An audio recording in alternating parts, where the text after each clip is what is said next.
Welcome to Legislative Updates. I'm your host, Doug Thompson, with my special guest, of course, John Barker. And then we have a repeat special guest. We had you here last week, Dan, and that's awesome. We're glad to have you here, Dan Hawkins. Thank you, Doug. Majority Leader, House Majority Leader. Thank you for being here. Thank you. And for you folks who haven't viewed this before, let me fill you in on what this is about. Legislative Updates. This is Friday afternoon as we film this, and John Barker comes in every Friday and gives us an update from the legislature. John's representative for the 70th District, Dickinson County, and other counties. And John's on his fourth term. And John, we appreciate you taking time to come in and share the information, because we get direct and straight information, exactly what's going on at the legislature, and then we get it out across the Eagle system, and then we put it out on your website and our own website. And I thank you for bringing Dan in. Dan's always a good guest. He is a good guest. Update us, John, when you're ready. You know, this is our first full week. We went back into Martin Luther King Day, of course, was Monday. We went back on Tuesday. As far as the House, we have worked the rules of the House, and we went on final action, passed those out. A little change from the last 2 years, and I think we talked about that last week. But you know, basically, if you want to bring a bill above the line, if you wanted it the same day, it took 70 votes. If you give a day's notice, it was 63. Mm-hmm. We made those consistent. Now it just takes 70 votes to bring a bill above the line or out of committee. Those were passed today. On Friday, we passed did final action on our what we call joint rules. The joint rules are the rules between the House and the Senate and how we will work bills, our timelines when we would work bills, number of different issues. It also has what we call pay-go in it on appropriations bill. So those were passed today. I think there was only like 8 votes against it, or 8 or 10 votes down. Then we passed in tax committee. You know, Dickinson County had a bill, as you're well aware of, Doug, extending or allowing the vote for 10 years for their roads and bridges. Commissioners asked me to introduce it. I introduced it last year and got it through the House. Couldn't get it through the Senate. Introduced it this couple of weeks ago, and we worked it in the House yesterday. It has passed out. It's in conjunction with a number of other counties that are asking for similar authority. I believe Finney County, Thomas County, Jackson County, Dickinson County, and there may be one other county in there. But that's out of committee, and from my understanding from the majority leader is that we probably put that on the floor next week. We run it, we pass it, then we'll send it to the Senate, and then we've got to go work the senators to make sure that they will pass it out. But it would be a benefit to Dickinson County. We can do the 5 years, as you well know. We're coming to the end of that 5 years. Right. And so it would be helpful if we get this out quickly, so that when you do the election, we can get everything set up for the county to do that. As far as Fed and state, we've met and heard a number of bills this week. We passed out one technical bill on alcohol, just on a bill we sent out last year. And then other things that we're looking at, and Doug, I mentioned it earlier, I've got 12 or 15 bills in my committee. The one that makes the Wichita Eagle today front page is the one on daylight savings time. Had a full front page article, plus on page 3A there was the end of it. It's not a bill that was when it was introduced. I didn't think it really had much merit, but there is some controversy about that and whether or not we should do it or not. The problems I see, if you're in Kansas City, Missouri, in Kansas City, Kansas, you would have 2 separate times, which would make business difficult, or concerts, or is it in Missouri 6 o'clock, or is it a Kansas City, Kansas 5 o'clock? So we're going to work through that, and we may have a hearing on it.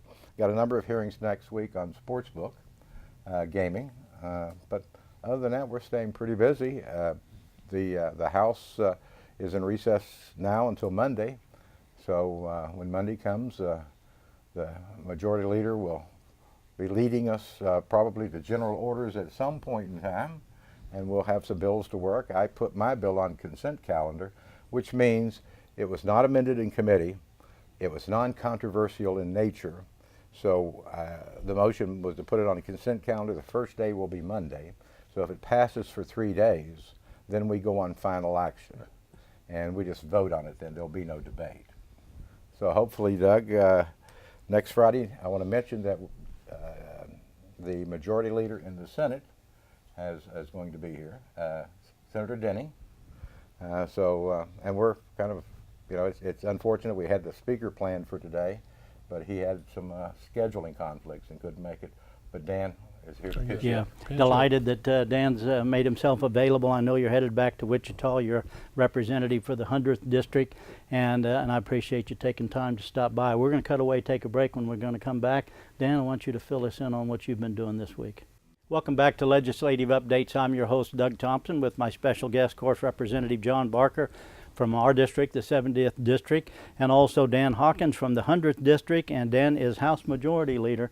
And Dan, you and John came into the legislature at the same time, so both of you are working on your 4th term. Both of us, yeah. And this is your first time to be House Majority Leader. Yeah. And so update us in regards to what's been going on this week in the legislature, because I know you're busy just like John is. We've had an interesting week. It's been a busy week.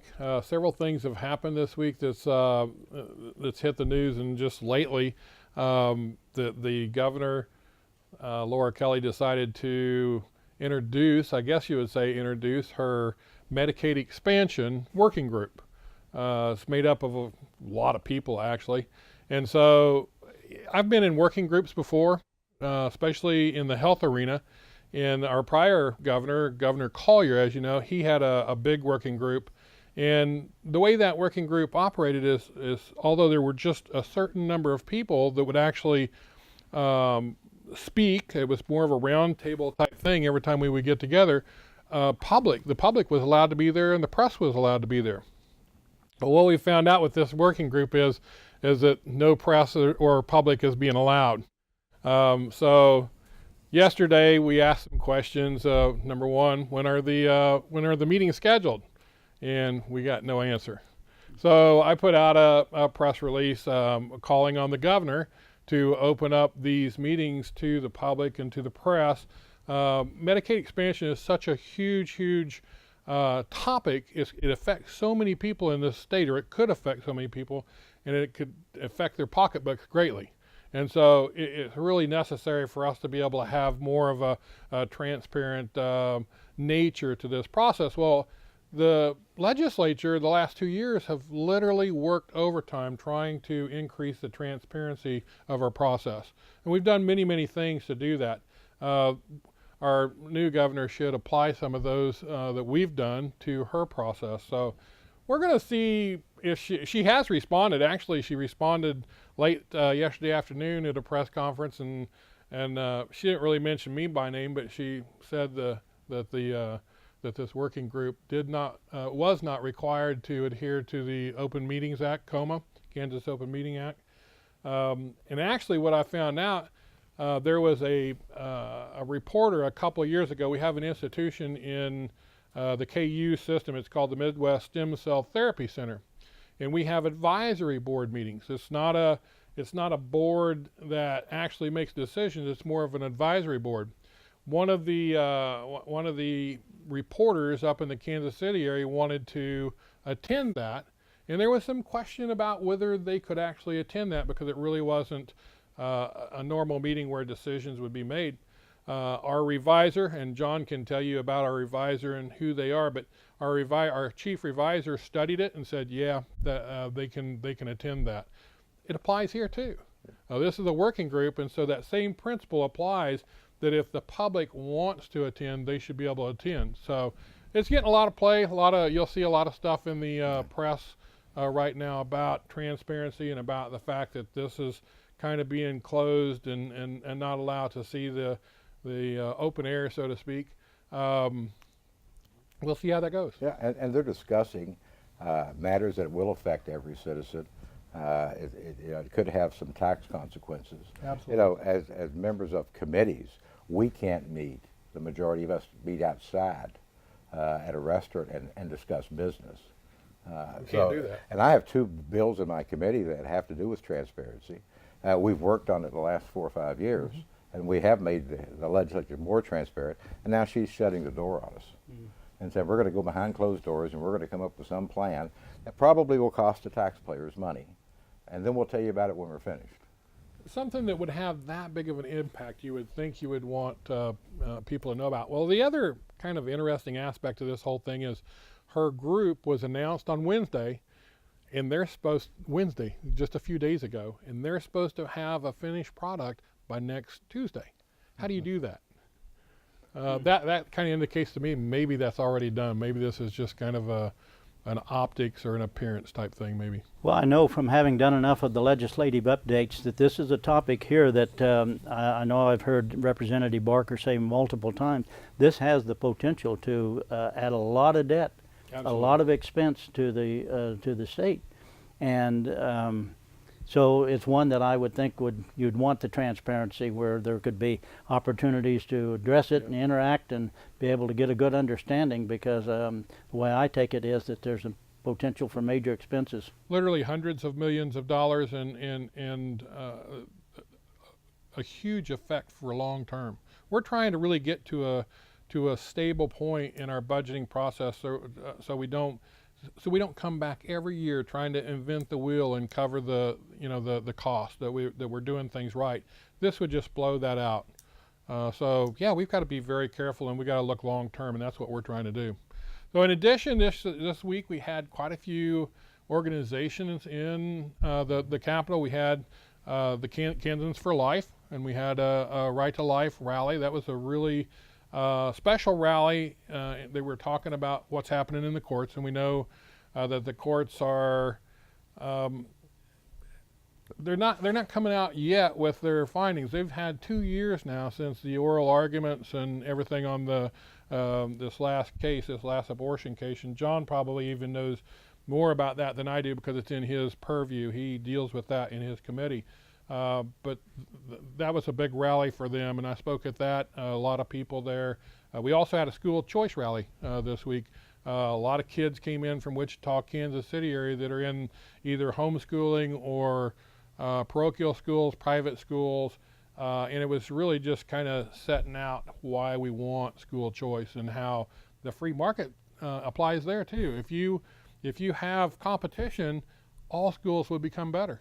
And isn't that we want that the kids get the best education they could possibly get? Yeah. Does that go towards the voucher? It does. Does it Yeah, go towards it the does. voucher? Yeah. Okay. We're going to cut away, take a break. You're watching Legislative Updates. We'll be right back. Welcome back to Legislative Updates. I'm your host, Doug Thompson, with John Barker and Dan Hawkins. And this is Friday when we're filming, so Dan and John have come directly from the legislature, stopped by the studio to give current information we've been talking about this past week. John, what do you anticipate coming up this next week? We have a number of bills in Fed and State that we will be hearing on as to sportsbook gaming.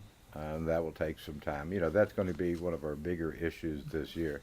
And we have a number of bills that have been introduced. I'm working with my Senate counterpart. We're going to come up with one bill that we think will benefit the state of Kansas and the citizens of the state of Kansas. So, and it may be after turnaround or possibly in the veto session. It usually comes out in the veto session. But I do want to mention Sunday. I'm going to be the 27th. I'm going to be at the National Guard in Abilene. They've invited me down for breakfast with. They're doing their weekend service. And I always like to do that, you know. Yeah. You know, get to ask them what their MOS is and how long they've been in, and how many times they've been deployed, which is shocking to me anymore. Yeah. So it'll be good times down Sunday morning, and then Sunday afternoon I'll head back to Topeka and do our normal process. You know, we'll be meeting with people. We did have the Association of Counties down this week, so I'm going to mention I met with Brad Hallman and some of our people at the county government, and the cities were down. The mayor. Not the mayor, the city manager of Chapman was down, John, and so we had a good visit. So I'm always trying to listen to those folks and what issues that are important to them. So unfortunately, I think it was bad weather that day, and the folks in Abilene didn't get out, but maybe next time. Well, you know, yeah, maybe the people didn't get to, but the county administrator, Brad Hallman, come back and gave nothing but glowing report about it, and they're very, very pleased with the representation that you give them in Topeka, and that's awesome. There's a lot going on. Dan, what do you have coming up this week? Probably one of the more interesting bills that'll probably be introduced early this next week is a bill to help out the federal workers who are not getting paid. We have a whole lot of workers out there that are on the federal payroll. They left work for just a short amount of time, and during that time they were getting unemployment. But then when they were determined to be essential employees, they had to go back to work, and they went back to work unpaid, but they also couldn't get unemployment at that time. So we have a representative out at Westkin, Kansas, clear out there on the western border, Adam Smith, will be introducing a bill sometime early in the week for those federal employees in Kansas. They will be able to get unemployment. Now, when they do go back to work, when that whole shutdown is over and they go back to work, any unemployment would have to be paid back, but it gives them some cash flow right now that they don't have.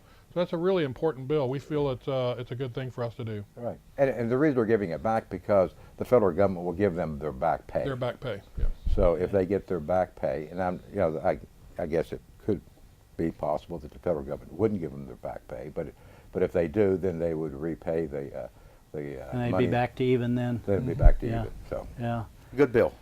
So we also have several bills that's hit the insurance committees, and I just want to bring those up just briefly. We had several changes on the federal side on association health plans. They basically made that more viable. We're going to have to change our statutes to match to where that'll work. So we'll see those bills being worked through the insurance committee here in the next few weeks. Also a bill on short-term medical. Up until this point, a short-term medical plan could only last less than a year. Now it can last up to 3 years, so it would be a one-year policy that could be renewed 3 years, according to the federal guidelines now. We don't currently have that in the state, so we're going to have to work on that to get it to match the federal government. Well, how does that work if you have a pre-existing condition and that policy ends? What happens then? So if it ends, you'd probably go back on the ACA instead of these short-term plans. Okay, so you would get picked up somewhere. Yeah, absolutely. Okay. What about the government shutdown at the federal level? I know you just covered about the lost salaries for some. How is it affecting the state of Kansas in any way? John, I don't think so. We just don't see it. I have not heard that it was affecting the state. I'm sure if you're in one of those metropolitan areas around D.C. where most of the workers are federal workers, Fairfax County and surrounding, they may be affected. Although I understand one of my friends went on vacation because he said, it's paid vacation, John. When I get back, they'll pay me back, and I've had a nice paid vacation, which is probably not the right attitude to have. Right. But no, I've not heard any problems in the state with it. And hopefully we won't, and hopefully they'll get it, you know, if they work out a compromise and give Trump something of what he wants. Yeah. I think we should go back to work, send everybody back. Certainly an awful lot of conflict going on in Washington right now between Democrats and Republicans. It is, and you know, when you're in the majority, the Democrats always wanted us to compromise. Now that they have a governorship, they're less inclined to compromise. And I think that's the way it's always been. Yeah. But I think in the past, the federal government, you know, they would fight on the floor and then go out and be social together, be civil. And I think the civility has left Washington. Yeah. So I think one of the other key items, Doug, that you'll be seeing hit the news this next week is about education. You know, education hasn't went away, that whole funding issue. There's a little stir up in the paper. Capitol Journal gets lots of stuff. And supposedly the minority leader has said that our speaker had said something about cutting funding to education, and he has never cut funding to education. The legislature we still haven't. never cut. No. So it was a kind of a dust up. You should have saw the smoke rolling. Wow. So there's a little bit of contention on both sides of that issue. And that's an issue that's just going to play out through the session. We're just going to have to watch how that comes out. Well, it's been going on for many, many years, and I don't know. I'm sure people will be glad to see that get resolved at some point in time. And it's like John has said multiple times. How do you know what funding to do when it's just called suitable? Yeah. Well, and that's what you have. In addition, we really have a process that we have to go through in this deal with the pension plan. If she's going to take $150 million out of pension, we got to deal with that before we deal with anything else. Yeah. So I remember you saying that last week. You're watching Legislative Updates. We're going to cut away, take a break. We'll be right back. Welcome back to Legislative Updates. I'm your host, Doug Thompson, with special guest John Barker and, of course, special guest Dan Hawkins. And thank you guys so much for coming in. I know that it's been a long week for you. You've been away from family, you're headed back, and yet you take time to come in here and stop and to share that information with us. And I know, John, next week you said that Jim Denning, the Senate Majority Leader, will be special guest. And Dan, thank you so much for filling in today. Thank you. And it's always good to hear from you, and it's a wealth of information, and I've really enjoyed it. And again, John, thank you so much for what you've done for the 70th District, and Dan, for what you're doing for the 100th District. I'm sure they're absolutely delighted to have you in the position that you are. Thank you. Thank you, Doug. Thanks for watching. See you next time on Legislative Updates. Tune in next time for another legislative update. Thanks for watching.